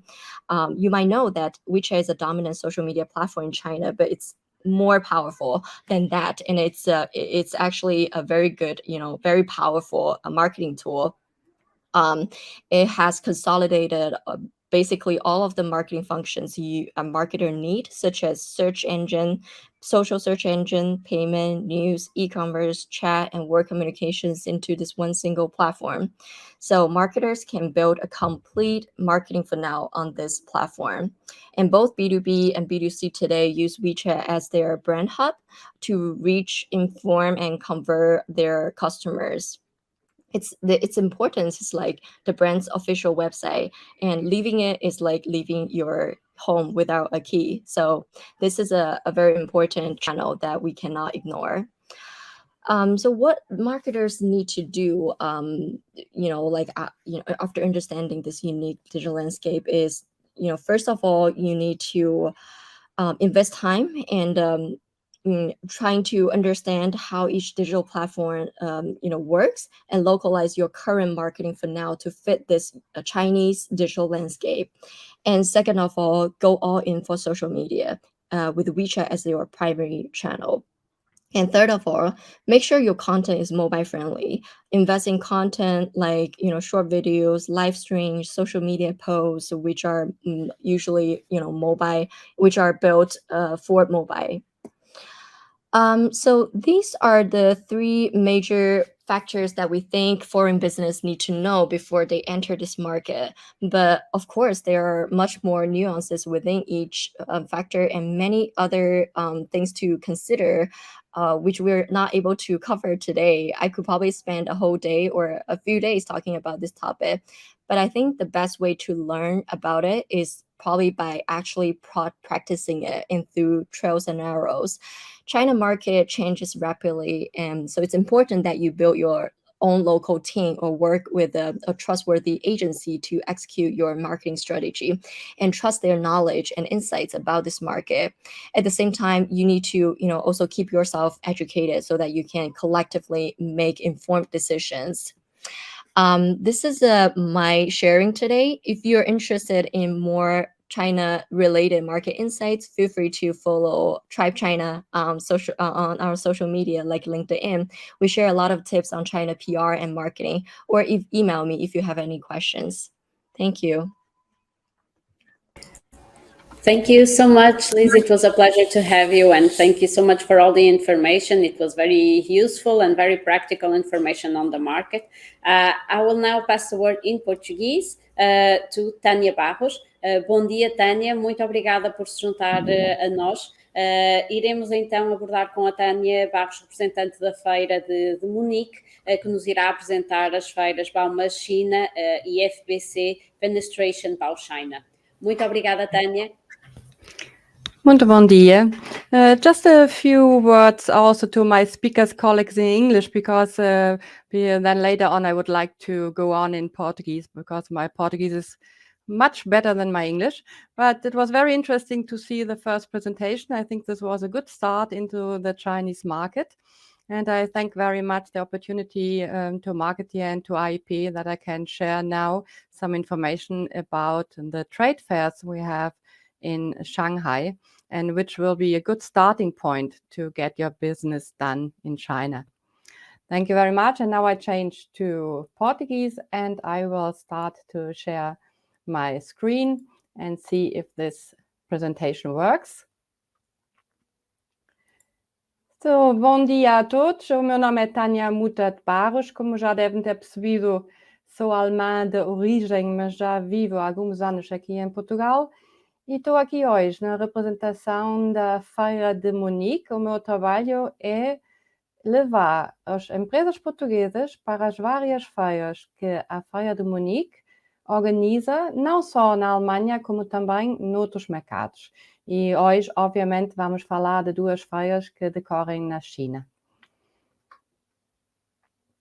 Vou começar aqui a minha viagem como os participantes do workshop em Munique, que é a casa das feiras que depois, mais tarde, foram exportadas, no fundo, para Shanghai. Esta aqui é uma imagem de uma cidade muito bonita de Munique e uma imagem do recinto de feiras de Munique. A Feira de Munique é entre as primeiras 10 empresas de organização de feiras a nível mundial. E temos à volta de 30 a 40 certames internacionais anualmente que decorrem aqui nesta casa. Em 1999, aconteceu uma coisa que até foi muito comentado na mídia na altura, porque não era muito habitual as empresas alemãs de organização de feiras, que são concorrentes, juntarem-se e para criar um novo projeto. Isto é o caso deste recinto de feiras chamado SNIEC, que está situado em Shanghai. E este é um projeto fruto de uma colaboração entre a Feira de Düsseldorf, da Hannover e de Munique, juntamente com um passeio chinês. Foi iniciado este projeto em 99 e foram construídas 19 pavilhões ao longo dos anos. Estamos aqui a visualizar uma fotografia. E isto pode ser um bom ponto de partida para iniciar a vossa atividade no mercado chinês. Quais são as feiras que eu gostava de vos apresentar aqui? É a feira Bauma na área de máquinas e equipamento para a construção civil. A Bauma é uma marca muito conhecida, eu diria que quase toda a gente que trabalha na área de construção já ouviu falar, que é a maior feira até mesmo a nível mundial, uma coisa gigantesca, que a próxima edição vai ser agora aqui em outubro de 2022. E este conceito de feira de máquinas e equipamento para a construção foi exportado para a China já há alguns anos e a próxima data da Bauma China vai ser em Xangai em novembro de 2022. Aqui uma lista de expositores portugueses, que esta é a lista da próxima edição em outubro. Nós na China temos uma participação mais esporádica, que é sempre um mercado novo para as empresas portuguesas. Mas em Munique já temos uma boa participação e gostava também aqui agradecer a boa colaboração que nós temos com a Associação AIP, que apoia no âmbito dos projetos do Portugal 2020 alguns dos expositores em Munique financeiramente. Esta lista mostra, vocês devem conhecer todos, mostra bem o tipo da feira da Bauma. A outra feira que eu gostava de falar mais em detalhe é a feira Bau. São nomes muito parecidos, isto tem a ver que a palavra Bau quer dizer construir em alemão. A feira Bau é a feira líder de materiais de construção. Portanto, temos em Munique, de facto, as duas feiras líderes na área de construção, a Bauma e a Bau, e ambos têm a sua edição também no mercado chinês, como a Bau China. A Bau China estava previsto para junho, agora em Xangai. Quando eu preparei esta apresentação, juntamente com os meus colegas com a filial em Xangai, ainda estávamos com a esperança de poder realizar esta edição em junho. Mas, de facto, como sabem todos, esta situação atual de Covid em Xangai está complicado e os recintos de feiras são utilizados como hospitais ou como sítios para onde ficam as pessoas infectadas. Portanto, neste momento já sei que não vai ser possível realizar esta Bau China conforme previsto em junho. Estamos agora à procura de uma nova data mais para o fim do ano. Esta aqui é a lista das empresas portuguesas que costumam habitualmente participar na Bau em Munique, também como apoio da AIP, algumas empresas. Temos de todo tipo de materiais de construção, aqui uma participação. E agora gostava de partilhar algumas informações mais concretas sobre as duas edições em Xangai. Eu vou começar com a Bauma China. Relembro que a Bauma China é a feira líder para máquinas e equipamento. Esta feira decorre de 2 em 2 anos em Xangai, no moderno recinto de feiras SNIEC, que é o Shanghai New International Expo Center. O SNIEC era aquela construção que eu falei no início, do conjunto de algumas feiras alemãs. É o recinto de feiras com mais sucesso no mercado chinês e o destaque vai muitas vezes na comunicação na China, que são alemães a gerir o recinto de feiras. Aqui uma imagem e alguns números da última edição, que foi a edição em 2020, assim mesmo já como o Covid no meio da pandemia. Mesmo assim, os números são impressionantes. Quem conhece números de feiras, tivemos 2.800 expositores e visitantes profissionais de 48 países. O recinto de feiras completamente lotado. Esta aqui é a zona ao ar livre. Eu acho que dá para ver que é um setor mesmo muito grande e com muito sucesso no mercado. Tivemos uma participação de stand coletivos de países, Alemanha, Itália, Espanha tiveram aqui alguma representação. Só para lembrar quais são os produtos aqui em exposição, a Bauma China é para máquinas e equipamento, tudo que tem a ver à volta das obras. Temos a indústria mineira também como uma parte da exposição. Temos a parte de produção de materiais de construção, não são os materiais de construção em si, é a parte de máquinas para produzir os materiais de construção e uma parte também de prestação de serviços, componentes e manutenção. Por que nós achamos que a Bauma China é um bom ponto de partida? Eu acho que é uma boa maneira de conhecer aqui melhor o mercado de construção da China. Temos a edição agora em novembro. O governo chinês investe incentiva o investimento em novos materiais, tecnologias e equipamentos para a área de construção. Os produtos da Europa são bem-vindos e sentimos que há aqui vontade de trazer também os expositores europeus para a Bauma China. Conseguimos, através dos nossos parceiros que envolvem todas as associações líderes na área de construção, trazer aqui um nível de qualidade bastante interessante em termos de visitantes. E eu acho que é mesmo um bom ponto de partida para conhecer o mercado, conhecer os concorrentes chineses, para começar a estabelecer aquela ligação como um potencial parceiro.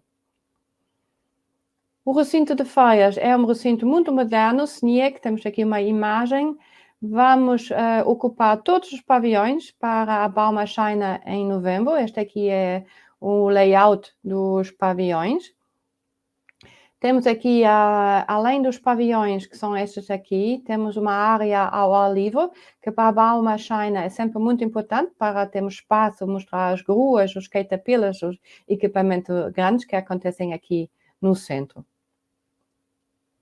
Só para recordar a data da Bauma China é 22 a 25 de novembro e temos aqui algumas key players muito conhecidos aqui no mercado, que já têm a sua presença confirmada.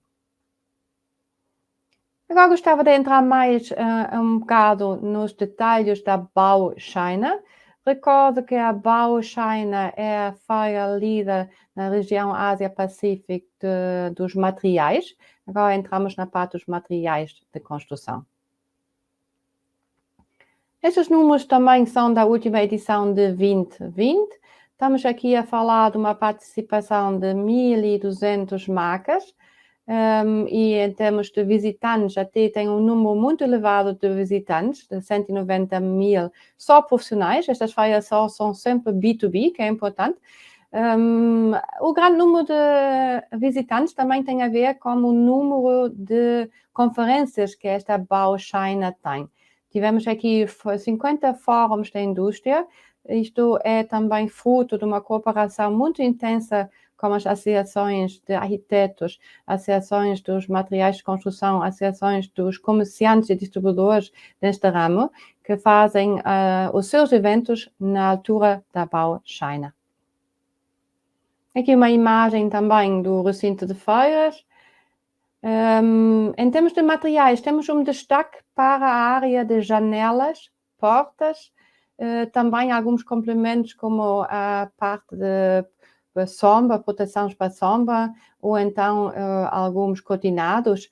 Portanto, não estamos a apresentar para já na Bau China todo tipo de materiais de construção. Isto vai ser o próximo passo, com a cooperação que nós temos com os nossos parceiros lá, mas como a Feira de Munique comprou esta Feira Penetration Bau, que existe há 20 anos no mercado, temos alguma predominância de artigos de janelas e portas nesta feira.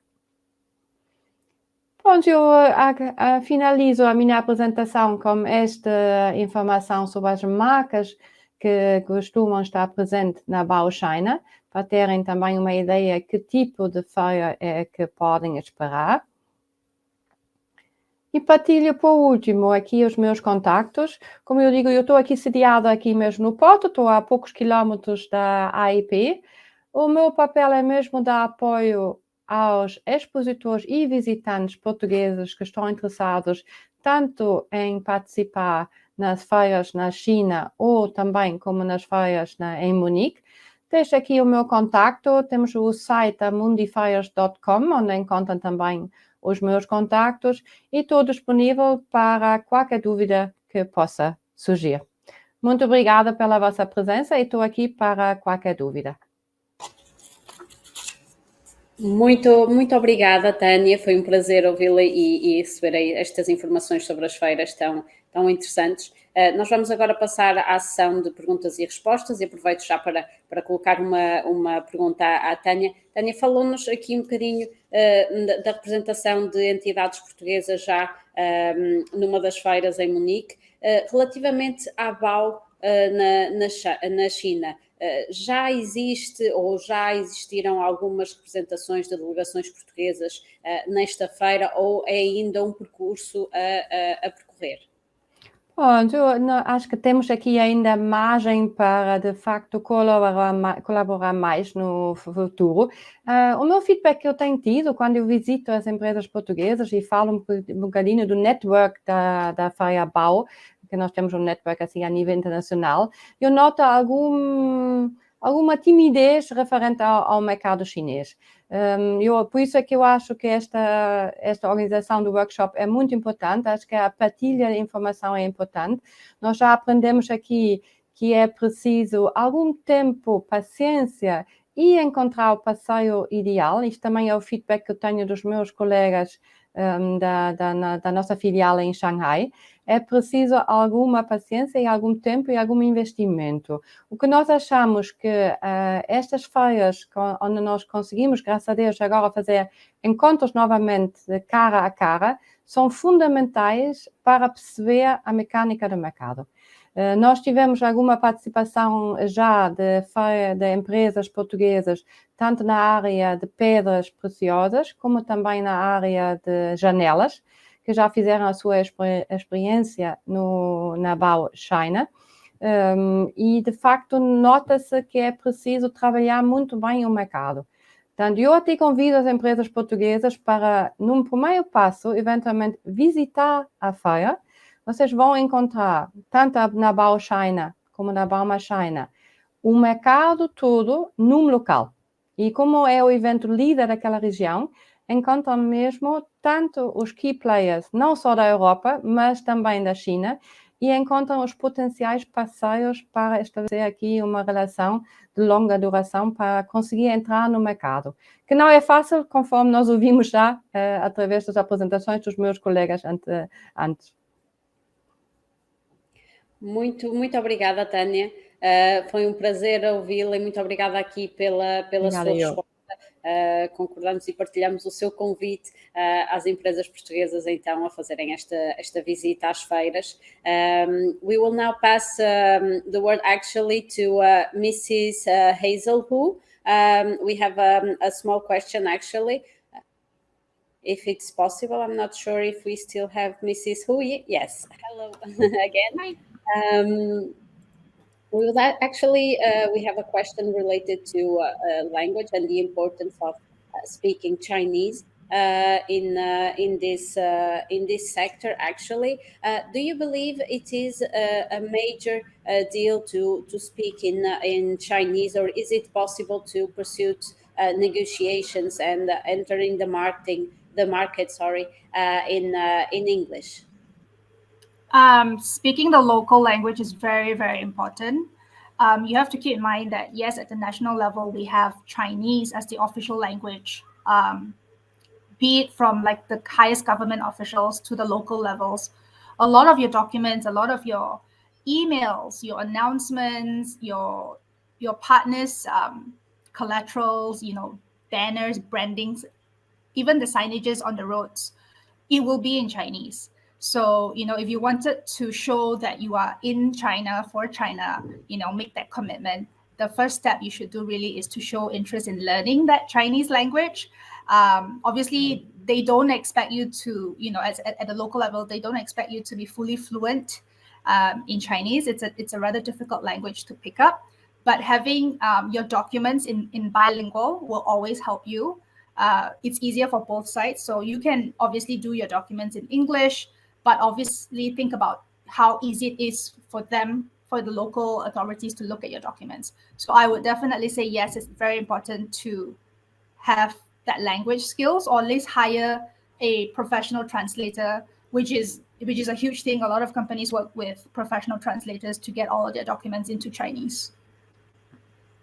Okay, thank you so much, Mrs. Su. It makes perfectly sense, actually, and I know that even here in Portugal we are having a lot of steps between college and universities trying to create a more intensively community here in Portugal that speaks Chinese. So I believe it's also important for our Portuguese participants to know that and to try to find solutions in that way. Thank you once again. A small question for Mrs. Yin as well. Mrs. Liz, are you here with us as well? Yes, I'm here. Hello once again. We would like to ask you, you spoke a little bit with us also about WeChat and the importance of the digital market. Is it also, do you believe it's mandatory even for a sector that is supposed to be a little bit more traditional, like infrastructures and building materials, also to have their participation in platforms like WeChat? Is it true to say that?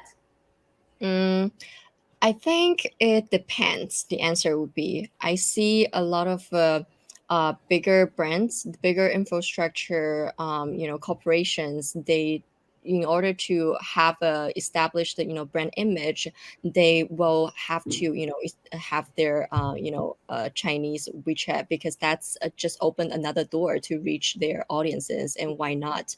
And if you look at Chinese mobile phone penetration, it's almost the same as the internet user in China. It's 99% of penetration by 2021. So if you are on WeChat, that means you have additional channel to reach your audiences. And even if you don't open a WeChat official account, which is the brand official mini website on WeChat, you still have to be on WeChat, because that's how local business people use for communications. So that's just a short answer to your questions, and hopefully that will be helpful. Yeah. Thank you so much, Liz. It was for sure very helpful and completely answering to our questions. Thank you once again for your participation. Mr. Ronnie Lang, actually, we have also questions in terms of logistics. I don't know if it's possible for you to tell us right now, what is the average timing for a sea shipment right now, for instance, between Europe, I would say, and China right now? We know that we are facing some difficulties also in logistics right now all over the world. So could you tell us approximately what would be the estimated time between Portugal and China? Yeah, thank you for the question. This is a very good question. Well, I would say from the time of sailing up to the first port of entry to Europe, it takes about 25 days. Okay, perfect. That is great. Thank you so much, Mr. Lang. It was a pleasure to have you also once again. We would like to thank, of course, to our speakers by being here with us today. It was a pleasure. I will now pass the word in Portuguese. Muito obrigada a todos os participantes também. Gostaríamos de indicar que dentro de um mês, aproximadamente, teremos então a terceira e última ronda de workshops dedicados aos mercados asiáticos no âmbito do projeto Next Challenge Ásia, que irão decorrer dia 29 e 30 de junho. Gostaríamos, claro, de convidar todo o público a visitar o site do projeto e também as redes sociais da AEP, onde poderão encontrar mais informação sobre os workshops, mas também sobre todas as outras atividades do projeto. Muito obrigada e bons negócios.